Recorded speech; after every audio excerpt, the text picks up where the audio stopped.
Some guy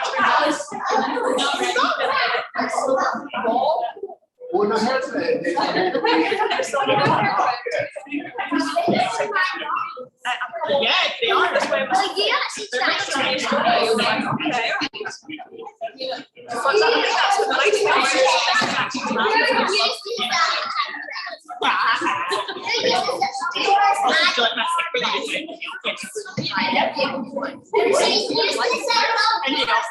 they were all like my favorite color is red. Oh, what? Oh, I know.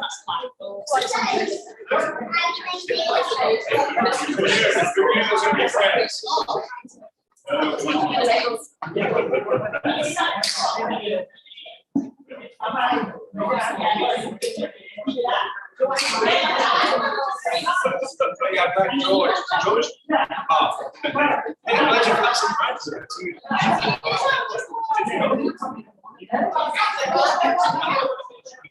Very good. Very good.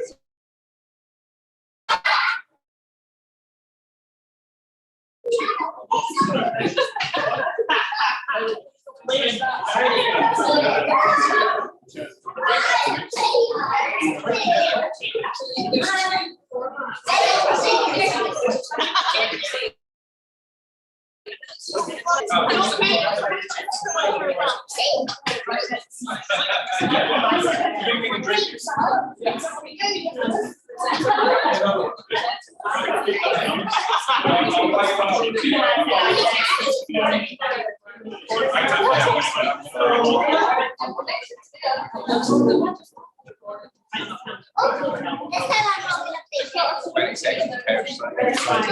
not just 2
like in the middle of the couple,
Well, no, because someone would have to cross their path and that's not fair.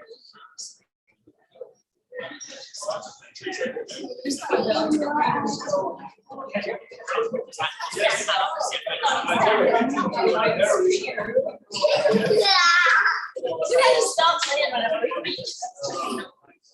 She's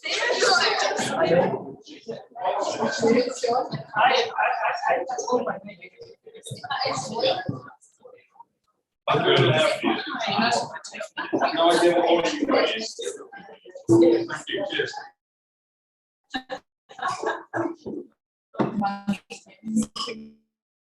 But Chris yeah. I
like that.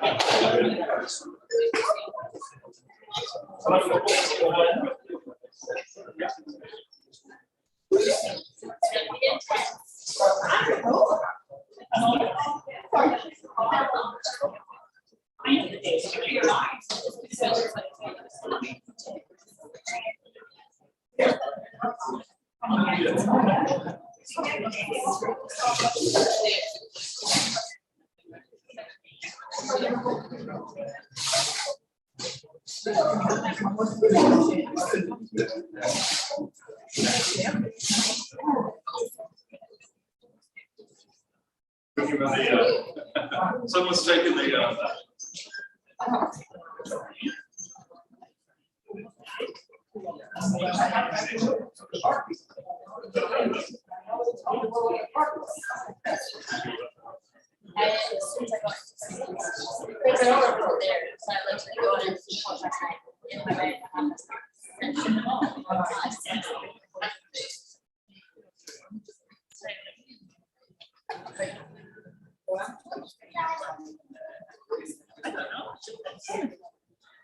Maybe he'll tell us his name.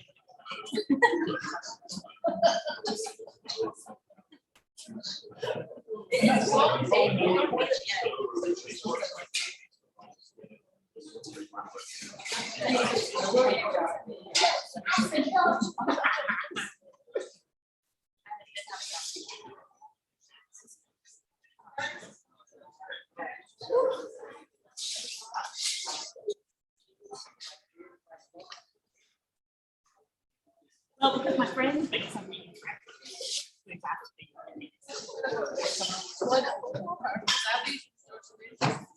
well, no, he's like.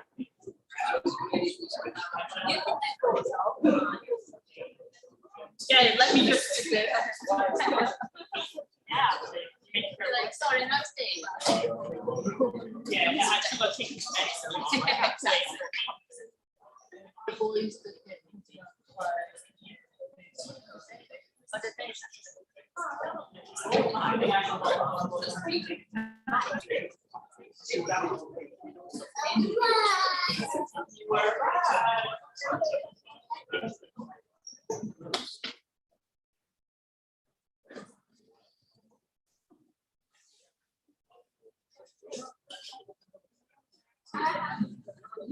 expect that.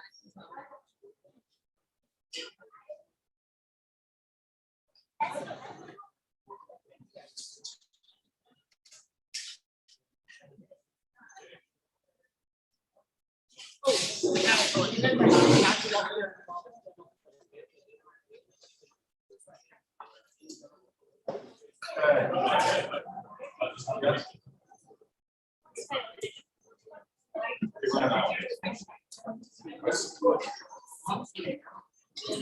everybody, it's day 5, it's Friday, and I think that deserves a whoa!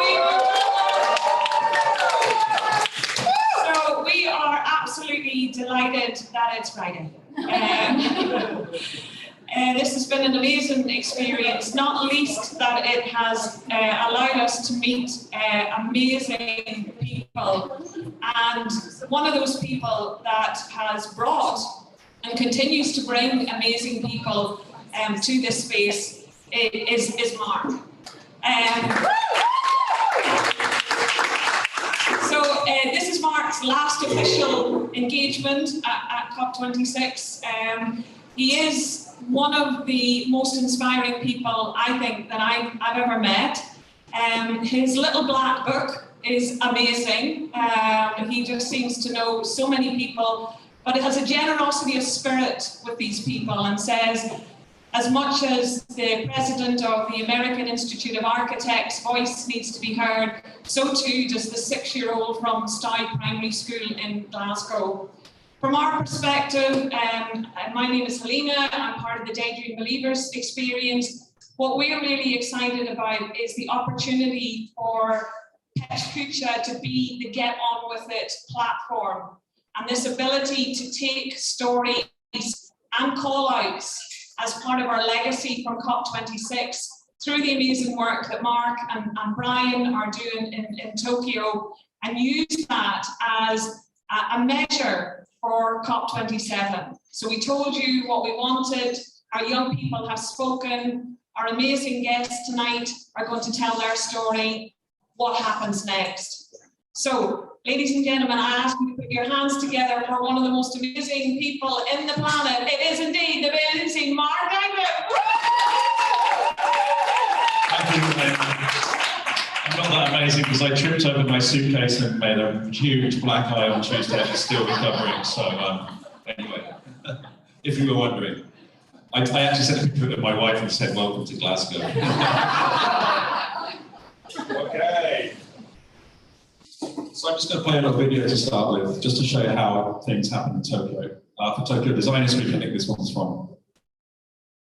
Let's see if the sound works.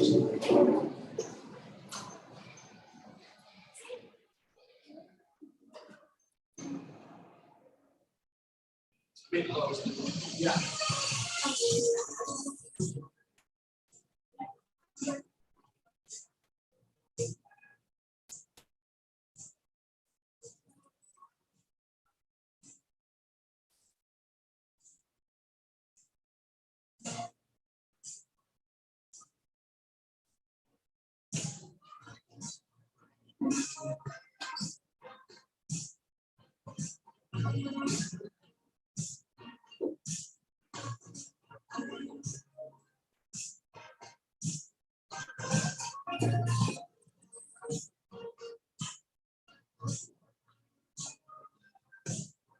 Louder yesterday and better. It loses a bit of impact, anyway.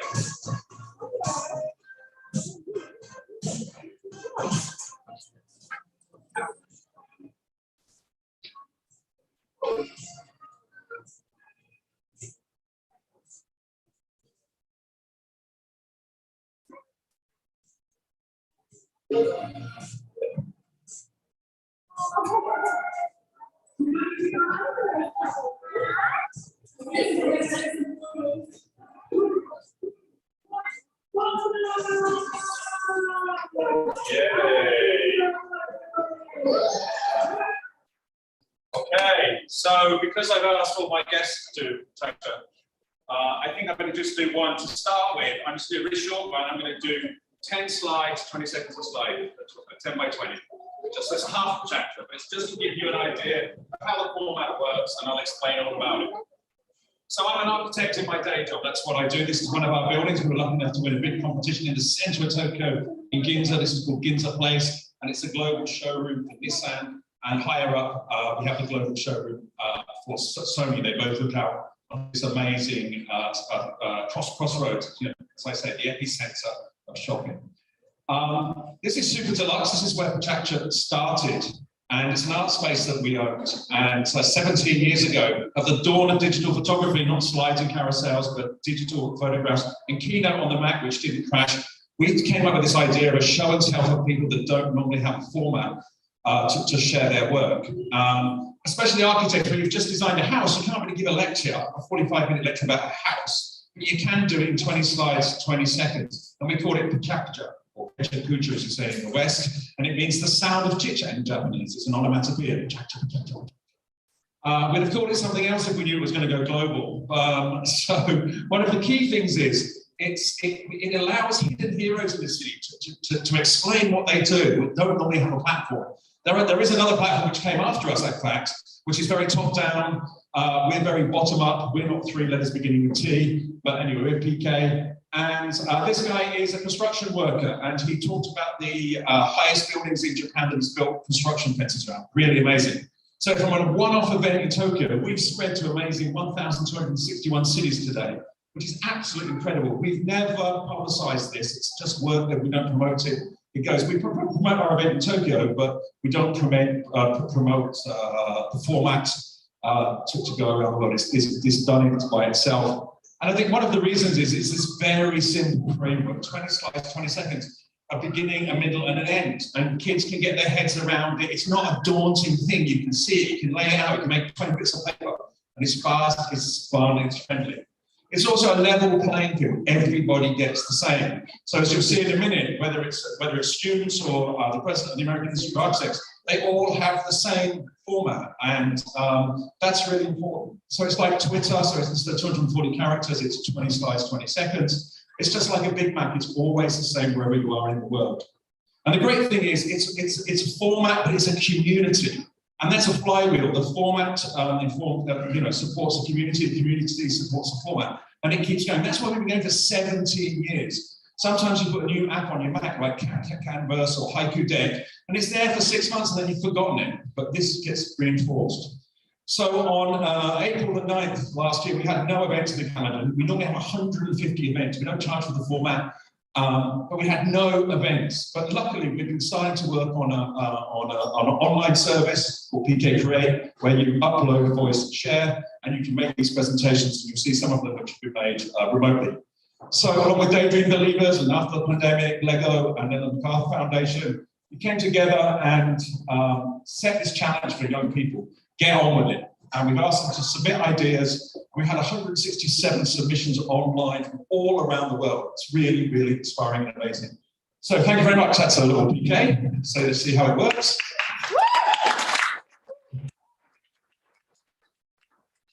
Now we don't know what order people are coming up in. But I'm going to just press and go again. Let's see who's first up. Oh no, sorry. No one's come first. I just wanted to say that this is just to give you a flavour of what's gone on during the week. So we've had a style primary school here from the borders. We actually coached them 3 or 4 times and you get them to improve their presentations. If you go to pk.com, PechaKucha.com right now, they're right at the top of the site. I think the first presentation's got 300 or 400 views already. You know, there's 6 presentations up. All these presentations will be added to that. And this is the start of your presentation journey. It's not the end. When you walk over here, people will see it more and more. And we're very keen on that multiplication. So these kids did a great job. They all look a little bit tired here because they arrived at 9 in the morning. It was 4 p.m. by the time they got to the stage. So, but really, really great. They would stand up. And then on the same level playing field, we've had a partner from IDEO yesterday presenting, and Peter Exley, the president of the American Institute of Architects, here on the same stage with the kids. You know? And that's what's really, really important. The kids do have a voice. One kid's done a thing on plastic sachets, you know. Let's get rid of the plastic sachets. If he goes into McDonald's and says, you should not be using these, you should not be doing that, that's a voice. If we go and do that, they'll just laugh. But the kids have a voice, and that's always important to tell them that they can make a part for it too. So, as Elena said, day 5, off we go. We've got 5 presenters. 5 or so. Sit. We got 5.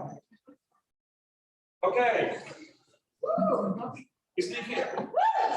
I'm just going to play her presentation, and she asked me to do that. So just to show how, like, so it's a student, and she's made a little presentation, and we'll have to be quiet. Come on, why don't you just me. We'll have to be very quiet because the speakers are live.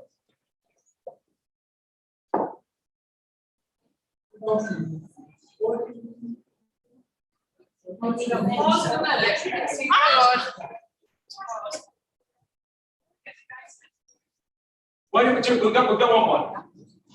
Why don't we go on one? That's one. So next up is we'll come back to that one. Oh, maybe this is not there.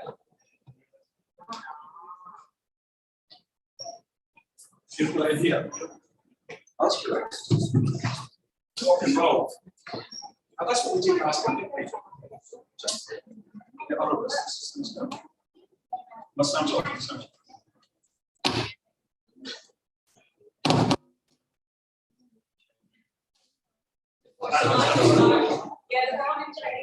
So turn it down, turn it down. Sorry. Nothing like the technical. That's what it's all about.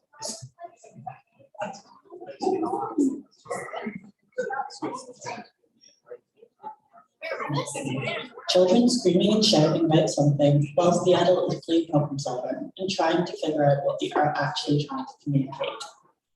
Hi, I'm Lee. I'm a fourth-year product design student at Edinburgh Napier, and this is my project, Little People with Emotions. Where does it all begin? Well, Oxford has defined the main academic goals for children in school to be listening and participating, reading and writing in an academic context, and presenting skills. Now, I'm not saying these are not important, but shouldn't children strive to be more than just academically excellent? It's only been in the last 20 years that researchers are finally coming to conclusions by helping a child with their emotional intelligence that has a positive effect on their academic intelligence. Children are much smarter than we give them credit for. By the time they get to this age, they're watching shows with storylines and able to have full conversations. But when it comes to learning about their emotions, there are no support out there. So why now? These guys are our last chance. As we've heard time and time again, we do not have long before our planet is at the point of no return. So we're raising leaders, world changers, activists, teaching them about these skills to speak out about what they believe in and what they feel so passionately about is essential. A high emotional intelligence helps them to become aware of the people that are around them. It also instills confidence. These skills are essential for world changers. That's why it's essential we teach them now.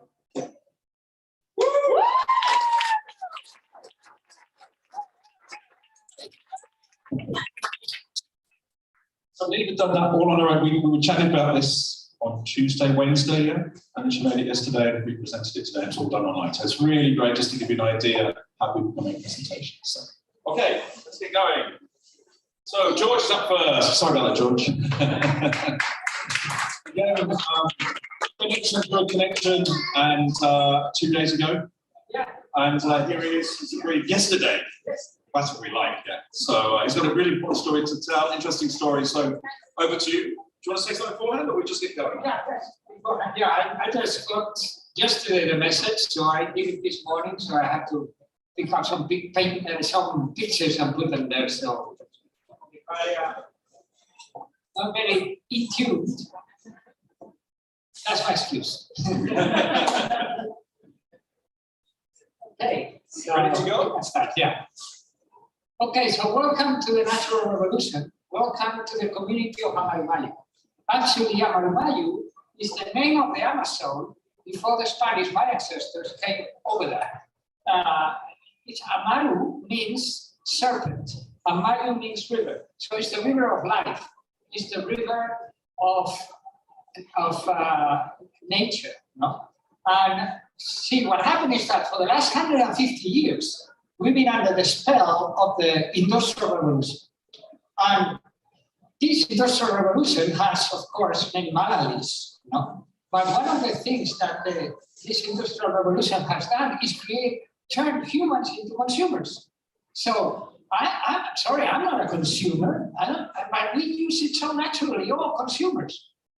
We turn humans into consumers, and then what happens? Of course, what is the function of a consumer? Consume, consume, consume. What we have done, we have depleted our natural resources. But it is a new revolution coming, and that's the natural revolution.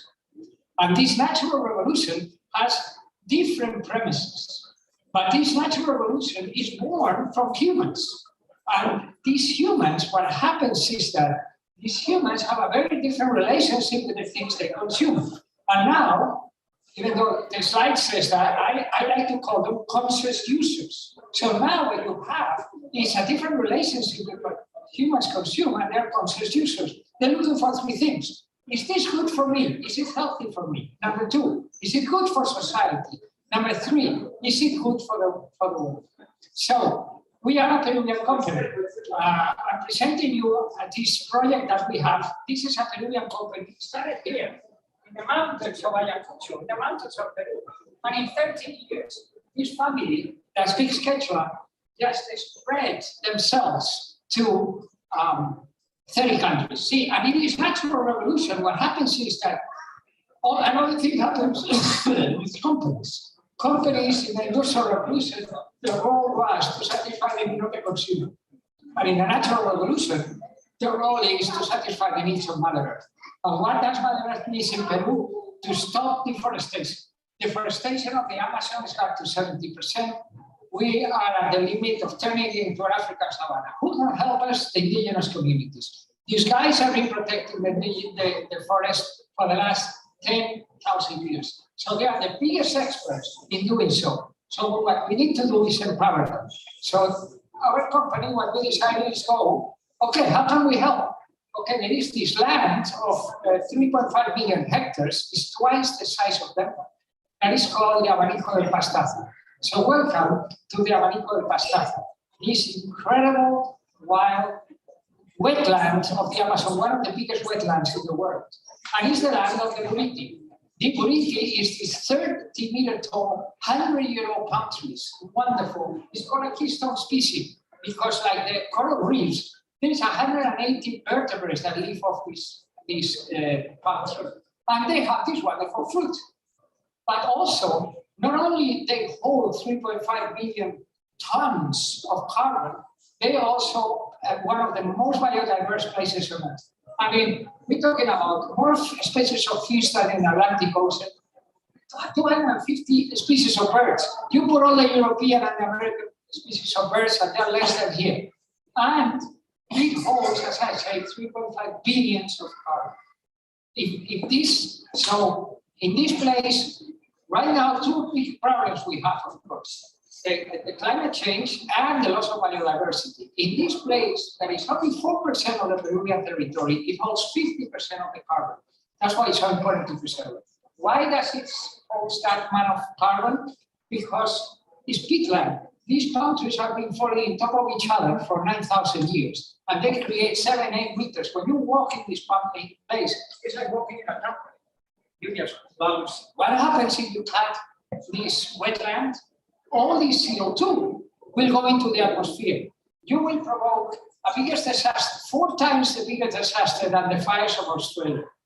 So 11,000 billion tons of CO2 will go into the atmosphere. And how we do it? Look, people don't cut the Amazon because they're mean. They don't cut it because they're ignorant. They do it because they think that they're going to have a better revenue if they cut it. So you have to put something to them in order to give it value. This wonderful place has these superfruits. What we've done as a beverage company is turn these superfruits into a drink. And we buy them directly from the indigenous communities. We give them a revenue and they protect it. And we take it from protected national parks. We started in Pacaya Media, but now we're also in the UNESCO Manu, in the National Reserve of Caballo-Misana. So in these 4 places, 6 million hectares of protected land that we buy these products from the indigenous communities. We want to show to the world that the future of the Amazon lies in the green gold, not in the yellow gold, not in the black gold. If you preserve that land, if you put value to those trees, no one is going to cut them. See, in the Industrial Revolution, you had the win-win, you know? No. Now in the Natural Revolution, you have the triple win. And these trees now, they have, it's good for you because they're made with this superfood. For example, this guy here, Camucamu, has 50 times more vitamin C than an orange. This one, Yawaje, has 2.5 kilos of carrot, has the same vitamin C as vitamin A as 100 grams of that. So, see, the idea is from the heart of the Amazon jungle, by indigenous communities doing sustainable harvesting and mitigating climate change. That's just one of the community guys climbing up the tree. They used to cut those trees to get the fruits. Now we give them those climb rights, and they can go up in 3 minutes. They go up to 30 minutes from palm tree and collect the fruits. Welcome to Amarimayu. Welcome to the Natural Revolution.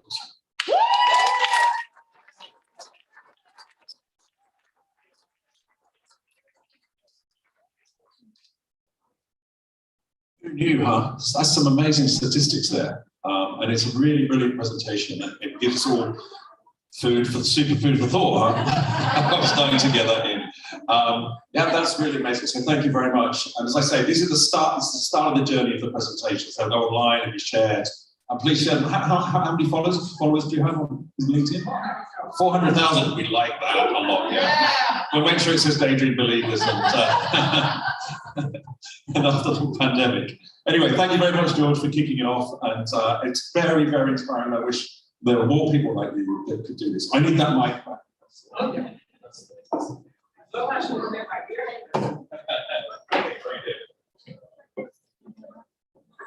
So next up is, I was just sitting downstairs in the little media room late the second day, and Philip walks in and just sits down and then says, "Oh, do you know much about this? Are you connected with this place? I've just come. I've just arrived here in a steel ball that I've walked through. I'm not going to spoil its story." And the university's been very kind, and after the pandemic, been kind. And I said, well, for that, for introducing you, so you can have your ball outside and interact with everybody here, you have to make a PK presentation. He says, I've already done a PK presentation, PechaKucha presentation, many years ago. So he is a pro at this. So over to you, Philip.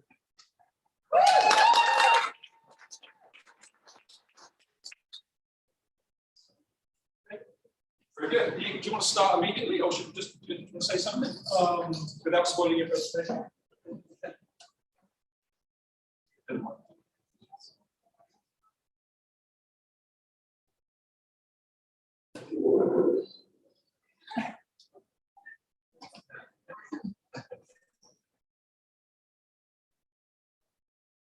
Okay, let's start. Ready to go? That was the last drop. So we want to raise your awareness. We want to see your conscience. We want to live together with you in conscious land. So we ring the bells, we roll the balls, we try to get to your senses and make us aware that we have to enter the game together and that we have to take care about each other, about the right atmosphere, about the right pressure. Because without the right pressure, all won't roll. So let's take care about that atmosphere and let's hear what we have to say. What are the promises we have? We are promised from the beginning on. So we share our promises during our life. Our friends, our family, our communities are aware of our promises. So please share your promises and please care about the promises of your friends. This is the environment, this is the atmosphere we want to create, and which has the key to show what we got, to show what is possible together in this time with the opportunities we have. We can make a great musical, a great dance together, believe me. We have a red line that as artists, the red line somehow flies and flows, and maybe it's sometimes a bit hard to catch for people who are not in this story itself, but we try to do our best and do that in the COP context, since Copenhagen. So it's quite a long time we are rolling around these conferences. And we try to get into the game as civil society, as people with stories to tell, with different instruments. But the big business is going on, and the games which touch the people, which are so strong. So we are, sometimes we are out of the ability to get out of our ball. We have to make safe we're not eaten by lions, for example. Yes, we roll on, and we're making a fire, create our communities, get local, act local, be global, you know that story. And we know how to make fire, how to celebrate. And we're going into the elements, of course, this is elements of life. We are in ice. We try to, yes, if it's cold, you get together, you know, you sit together. If it's hot outside, we're going through the different seasons as everybody, as artists who want to raise awareness. And we are really a great team. Through the years, we are kind of snowball with this ball, you know, we're getting bigger, we're collecting stories. So it's not always easy to go forward, and maybe nobody sees you, but you have to go on. It's training, you know, and this year is the time to perform and show how fit we are. And Arndt Russell, which is my great friend from Paderborn, started his journey in collecting promises. He started the promise walk. Like when he heard about the Mosaic exposition journey to the poles, and he really said, I have to do that again. I made a few balls. I did different stuff, but I have to go to Glasgow and collect more promises and make people aware.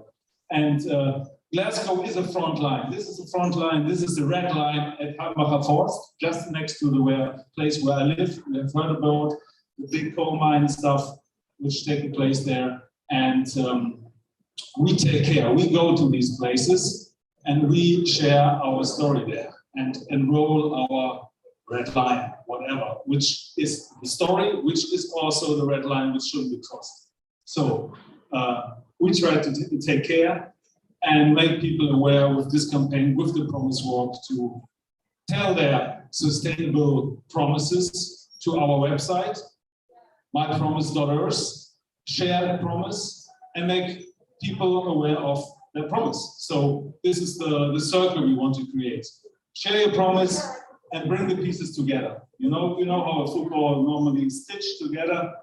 Sometimes it's just very different fragments and mosaics, but we have a long time of rolling together, and we have the pieces come together here. We have spoken with many people. Just bam, he steps in front of you, and now things happen. So the people, the things getting together, and we have to really take care that this opportunity, this spirit, or how we want to name it, is not destroyed. You know, we are living in the time of ICANN. We are living in the time of dangerous nuclear weapons. They are everywhere, and let's care about this opportunity, not to start a war in any way.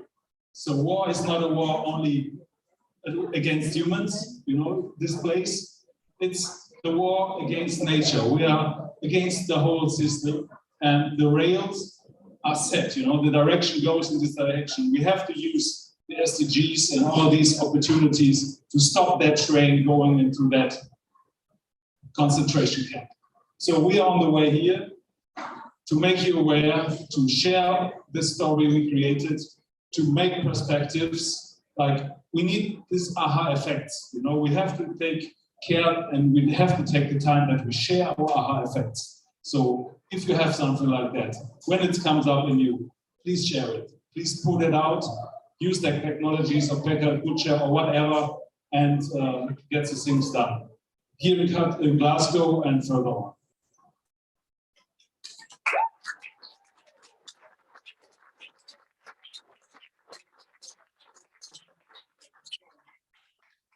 Amazing presentation, and but he's incredibly modest. So you went how many kilometers in the ball to come here? It's from Paderborn. It's 1,500 kilometers. The fittest man of our team is Arndt. He did it mainly. You know, so he has to. You will see him. He's much fitter than me. But it's really. So we have to get into that mode. You have to check out the story of Arndt and of this whole balance and ball campaigners who are around you. And how many days did it take to come across? I actually got the little tag. Yes, it's 3 months. 3 months story of every day walking in the ball, getting to the cities of the mayors, of the football clubs, of the churches, of the universities, getting their attention, getting their promises. And now we have an integrity chain somehow. We will work with. We will get to these institutions and people again. So we have a great way to walk along. So the story is just going to start somehow. And how did you get across the channel? We were also making crazy ideas, but just thank you very much. Thank you very much. Thank you very much for coming in. Again, most of these presentations have developed this week, which is really, really fantastic. And that's the whole point about PechaKucha. Yeah? There's no big pressure, but I want to talk for 90 minutes. All right. Yeah, next up is you. And I think it's going to be his friend. I'm going to make this second mic, which I've never done with these new mics. Oh, I need your mic back, sorry. Yeah, let's try that. 3 seconds, that's good. So, welcome up to Ewan, who also I met 3 days ago downstairs. Sorry, that's spoiling the fashion. That's good.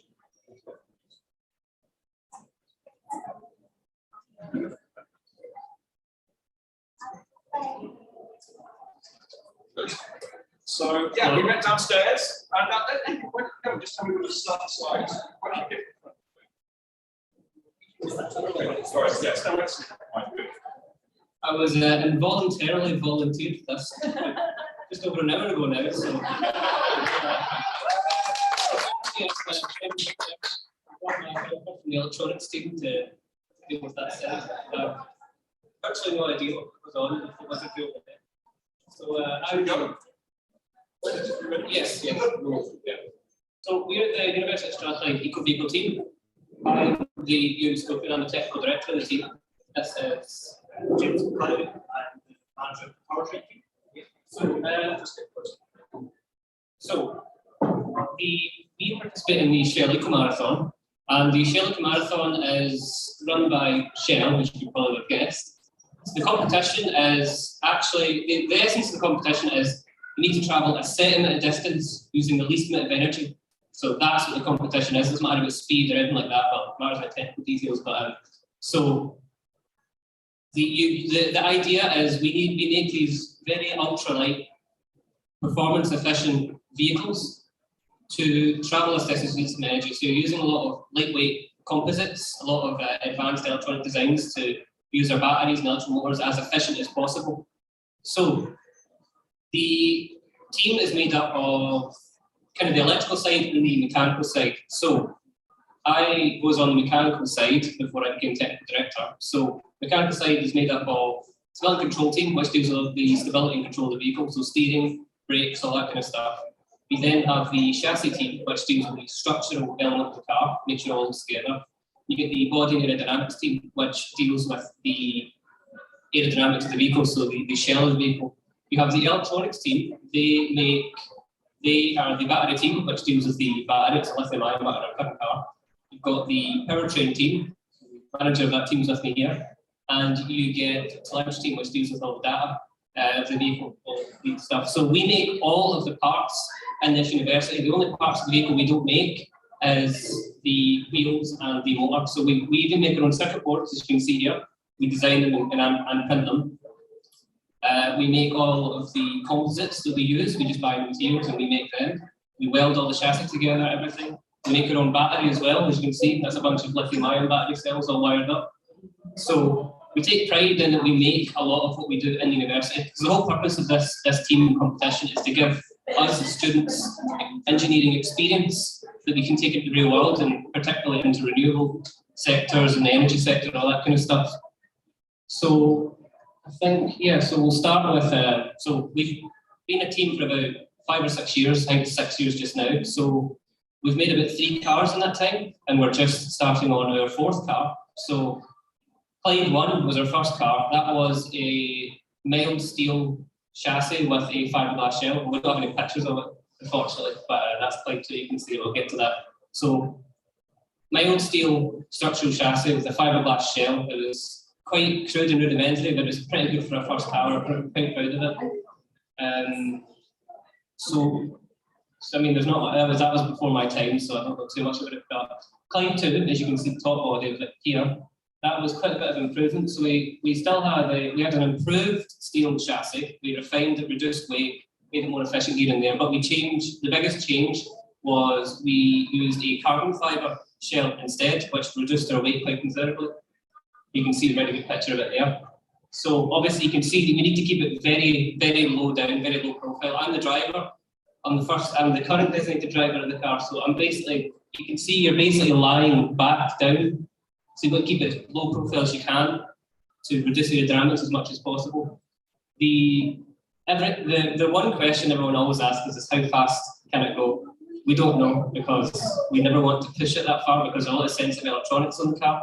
A lot of very expensive sensitive electronics that we really don't want to take the risk of overloading. And if we crash, then it'll cost at least a few thousand to make a carbon fibre shell. So if I crashed it, then I'd never get the end of it. So our 3rd car, you can see right there, is Clyde 3. So that's our current car.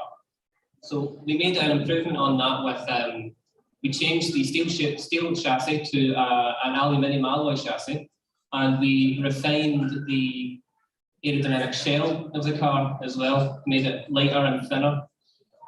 Do you want to say something else, Lawrence? So we started off with our electronics using a fairly basic brushed motor system, which is pretty inefficient.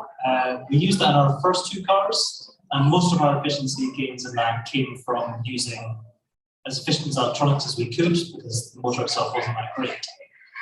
In Clyde 3, we stuck with that and just kept trying to refine our electronics. We changed our structure of our battery because we use 18650 lithium cells. They're really easy to reuse from all the different cars. We keep reusing the same cells. And for our next car, we're aiming to use a brushless motor system. So we're changing our motor to improve the efficiency we get there. So we'll get towards the end. So I'll talk about our car we're designing now, Clyde 4. So Clyde 4 is, we're going to make this probably the most advanced and complicated thing we've ever done. So Clyde 4 is going to have what's called a monocoque chassis. So that's where the load-bearing chassis of the car is also the aerodynamic shell of the car. So in our 3rd car, aluminium alloy skeletal frame chassis with carbon fibre just attached over it. But with our current car, with our new car, it's going to be the same thing. So it's going to be made of a material called, so see, remember, I practice this, aluminium honeycomb carbon fibre composite. So it's essentially, it's just a aluminium honeycomb structure, like you see in a beehive, walls of aluminium, and then you layer carbon fibre on the other side. So about a half metre square of this stuff weighs about as much as your phone, and you can put it on 2 bricks and you can stand on it. So it's a fairly impressive material. We're quite excited to start working with it. It's going to be expensive and very complicated, but it's all about the challenge. So that's going to reduce our weight considerably.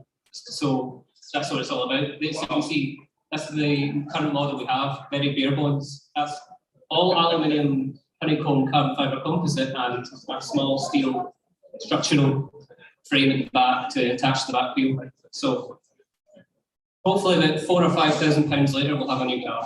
Hopefully. But yeah, that's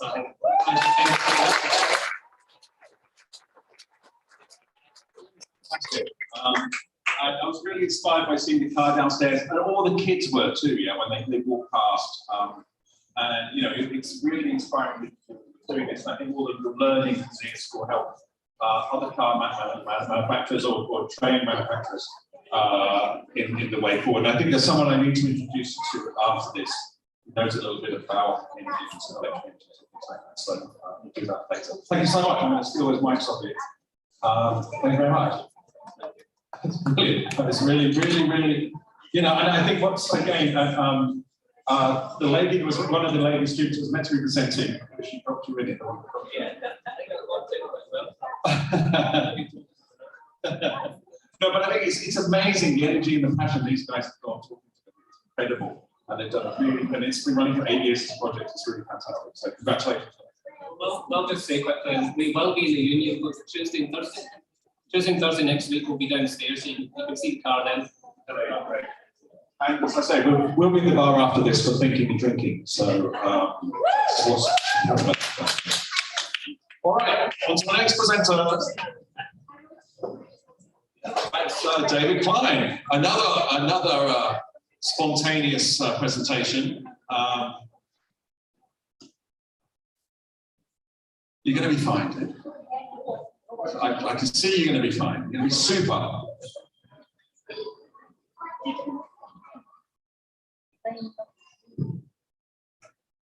Oh, so detail. We can address you a little bit more.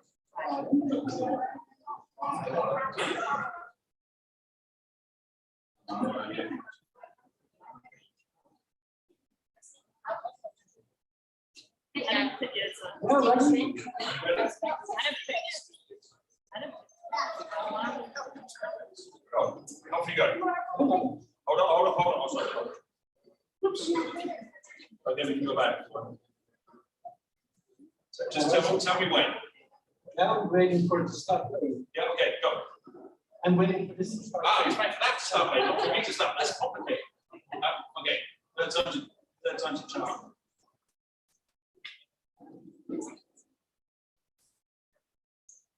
Oh, we love it.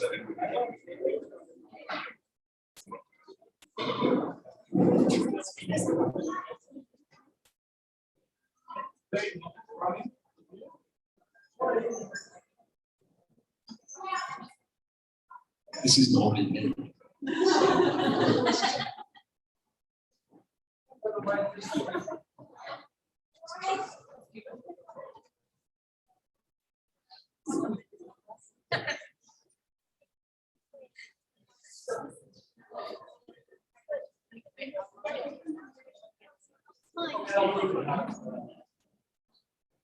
Okay.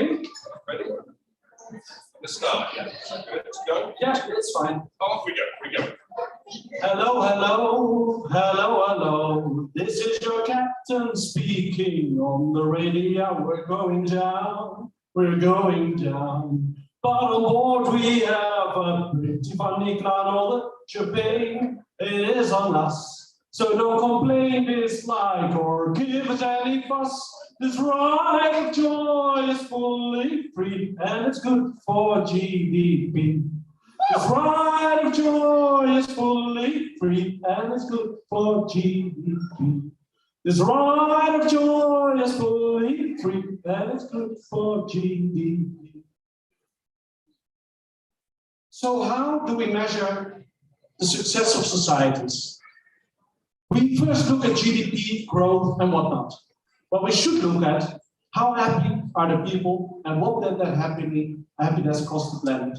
Together, sustainable happiness.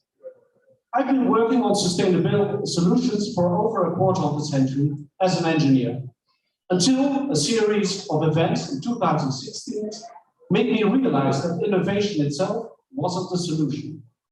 Trump, Brexit, more personal, 4 of my projects got cancelled. So I zoomed out and looked at the entire system, guiding us all on which innovations to adopt and which to kill. And I began to see our problems with sustainability as a series of bad choices on innovation. Climate change is just a perfect example. Already in 1895, Swede Svante Arrhenius predicted climate change. Yet today, 126 years later, we still haven't been able to bring it to a halt. And why is that? Because behind the innovations stand corporate marketeers driven by profit. New, cheap, more. In an unregulated free market economy, there's too little attention for the long-term costs to the planet, or to people for that matter. Sell, sell, sell. In turn, unregulated free market economies are enabled by weak democracies, unable to make difficult long-term decisions, unable to properly tax and regulate large corporations. So there you can see how low the environment was in the 2016 election in the United States. And if there are so many options, so taxes like carbon tax, every item you price it, black and white, gold and shine. You tell merchants to charge me prices so true for earth green and blue forever. Carbon tax, on my planet forever. In turn, unregulated free market economies are enabled by weak democracies, unable to make difficult long-term decisions, unable to properly tax and regulate. All right, I already said that. Weak democracies such as the United States, Canada, Australia, and unfortunately our current host and my mother's land, the UK. Countries full of people that are mostly good, but have similar systems of government that are structurally incapable of standing up to big corporations. They all have winner-takes-all electoral systems. Districts in which only one candidate can win and then rule as a king for 4 years or so. That system tends to lead to two-party systems. Look up Duverger's law. Worst of all is the United States, in which voters can participate in over 20 elections in a 6-year cycle. All of those elections are winner-takes-all.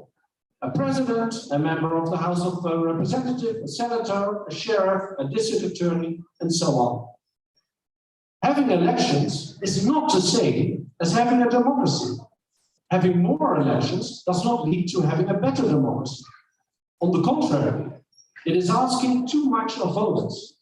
It is exhausting. It creates anger and frustration. Worse, two-party systems lead to Tweedism. This is Mr. Tweed, in which rich and powerful donors, like Rupert Murdoch, determine which candidates even have a chance of winning. Candidates without serious backing by big donors get picked off long before they reach Washington or Downing Street 10. Winner takes all makes losers of us all. Proportional representation is much less vulnerable to corruption. Not invulnerable, but less vulnerable. Today, the 10 happiest countries in the world all have proportional representation. They are better for their own people, for the planet, and for other countries. Proportional representation, the way for a fair, happy nation, proportional representation. The way we all should go. We used to have kings and slaves, even as far as master and slaves. Now almost have first past the post, but the system we like the most is proportional representation. So if you want to go happy as a nation, go pro representation. How? Well, it took Germany 2 world wars before they went pro. Das ist ein bisschen zu gründlich. Short and peaceful is the route New Zealand took. As recent as the 1990s, they were suffering under the corruption enabled by the winner-takes-all district system. And so they had a referendum on it. Now they are pro and one of the happiest countries in the world. The classic critique to pro is only winner-takes-all can handle crisis. Well, the way New Zealand handled Corona is the envy of the world. Plus, not a single winner-takes-all country made it to the top 10 in the first World Happiness Report after Corona. I rest my case. Pro, the way to go.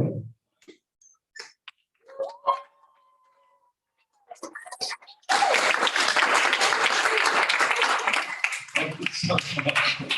We always say about PechaKucha, it's like a box of chocolates. You never know quite what you're going to get. And I'm not quite sure what the strawberry one or the one in the funny wrapper, but that was brilliant. And I think that you have to bring humor and to draw attention. There were people coming up from downstairs, could hear this singing. No, it's really fantastic presentation. Thank you so much. Yeah, it really lifted the spirit, yeah. But anyway, I shouldn't sing that anymore. So thank you so much. We'll see you at the bar. I'm going to take your microphone off you then. Go. Okay. Yeah. So good. All right. Who's up next? I think it's the last presentation. And we have Marcel. I put Professor there for you because you're the tallest. Yeah, no, I think that's all right. So I have to follow this one. I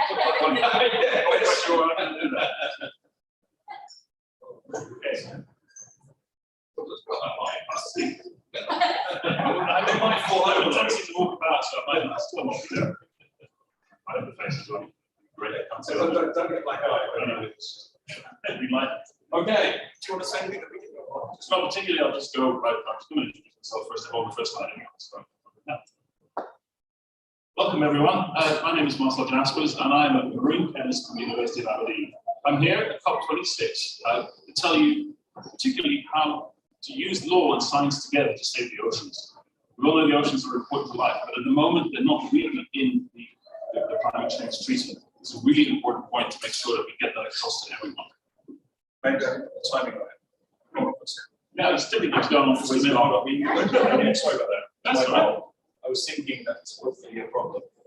Yeah, I was enamored by your single track. Sorry to restart. Okay, that's better. Thank you. Sorry about that. Can you start again? Yeah, sure. All right. Okay. That was trying to get better. Okay, so my name is Marcel Jaspers. I'm a professor of chemistry at the University of Aberdeen. I'm a marine chemist, and I'm here at COP26 as an observer. I'm here to tell you why it's important to make sure that the oceans are included in the climate treaty right from the very heart of it. Because without a healthy ocean, we can't have a healthy climate. So this is my laboratory. I get so excited when I see the coral reef. I see the reef right underneath the ocean. And what we do there is we take a ship out there, go and collect specimens, small amounts all the time, and we do research on that. So it's important to keep a healthy ocean. We've seen what happens to the barrier reef when you don't look after it. We particularly like soft-bodied creatures like this one. This sea fan, for instance, might contain the next cure for cancer. It might contain interesting enzymes that we can use for biotechnological processes to make the world greener, cleaner, and basically make drugs or make chemicals in a better way than before. Goes on. Yeah. So we only ever collect really small amounts of specimens. We have to get permission from the Australian Institute of Marine Sciences, in this case, to collect materials. They give us a little barcode, 20 samples per year. Basically, what we do is we try and reproduce that material in the lab. We don't ever take more. It's not, we call it biodiscovery rather than bioprospecting. So here's an example of a molecule that was discovered by a Japanese scientist, turned into a smaller molecule by a Japanese company. This compound now is a very potent cure for cancer. So what happens, we run out of spines. What happens if we run out of sea squirts? What happens if we run out of corals? Right? So the problem is the dead reef is no good to anyone. The dead reef has no beautiful organisms living on it, has no beautiful color, has no beautiful chemistry in my case that we can use for the treatment of terrible diseases like cancer, infection, inflammation, parasites, things like that. So we've got to have a coral reef. Now we all know the ocean covers 70% of the planet. We know that 95% of the world's living space is in the oceans. We know that 50% of our oxygen that we breathe comes from the oceans. 40% of all the carbon dioxide that's captured is by the oceans. It moderates our climate by keeping the temperature regulated. If, however, it goes up too far, too fast, we will lose that. The problem is, at the moment, that most of the oceans are not under control of any one country. They're called areas of international jurisdiction. We look at these green, big grey areas here.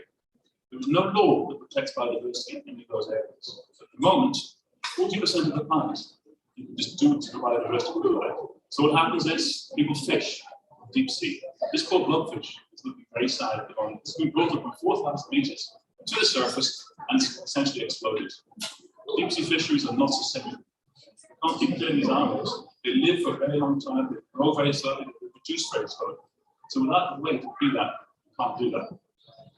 This is the next step people are trying to do. They're trying to take these things from a deep sea floor and mine the sea floor, specifically in the Pacific, where life grows very slowly as well. It's very little organic matter there. But we need these metals, they say, for our phones, for our televisions, and we need them for the turbines that are going to make a sustainable economy. So what do we need? We need to use the United Nations Convention on the Sea and modify it to include biodiversity. At the moment, it's just not there. So without that, we're not going to be able to save biodiversity on any part of the planet. 40% of most biodiversity regions of the world are not covered, are not protected. So I managed to use my experience in science to advise policymakers at the United Nations. I was a guest of the International Union for the Conservation of Nature, which is it's an intergovernmental organization there. You see the red list of people talking about animal extinctions. So I was very pleased to get my badge and go in there with all the flags in front, and you meet amazing people, including Ambassador Rina Lee from Singapore. She's the leader of this process that's going on. Right now, it's 150 countries protect protected areas, 30% by 2030. They're trying to get environmental impact assessments to make sure that things are protected. They're trying to get more things done about marine genetic resources, biodiversity, as we would like to say, and to have capacity building and to have technology transfer to countries that need it the most. I've been very pleased to be able to give a statement for the IUCN in the UN building itself. Terrifying, I spoke too fast like I do right now, but it went really well. Sometimes on weekends we get special events to educate the policymakers. We take them in there and we give them molecular biology 101, chemistry 101. Give them an open environment where they can be trusted, we can speak with trust to each other to talk about how to do this law. It's very difficult for them to understand the science.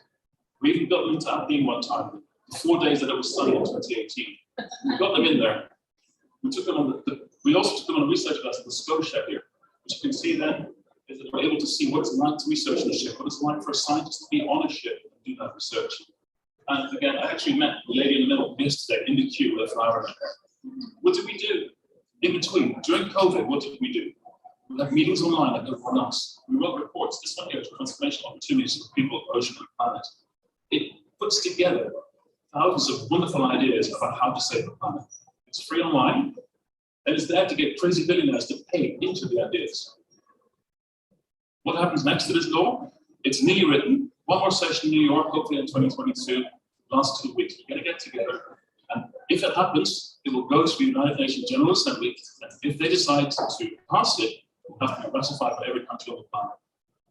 What with that is that can take many years. So put pressure onto your delegation, onto your countries to get them to ratify the law of the ocean, Convention for the Ocean. What we need is a healthy biodiverse ocean for the planet to survive. From the very smallest to the very biggest creatures on the planet, they are in the oceans. Without a healthy ocean, we just are not going to survive. So, it's a final picture of the sunset on the Great Barrier Reef. Really beautiful, excellent place to be. It's my favorite place on earth. Really, if you have the ability to provide scientific advice in whatever country you're in, to policymakers in your country, do so. If you're able to put pressure on those who are making decisions, do that. Because without a healthy biodiverse ocean, we're all going to die. Thank you very much.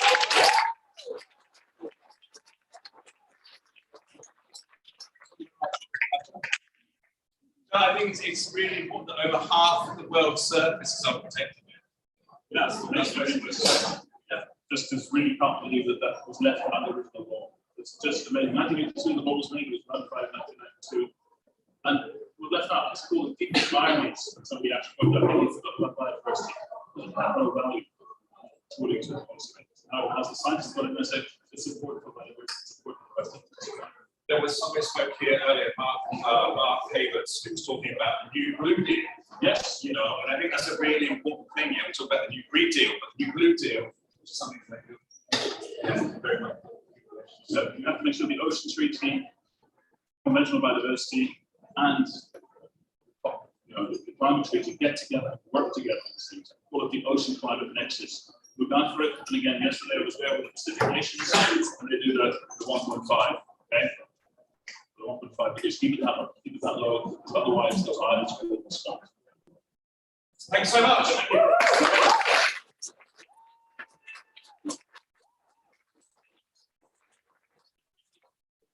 Yeah, we're correct. That was the last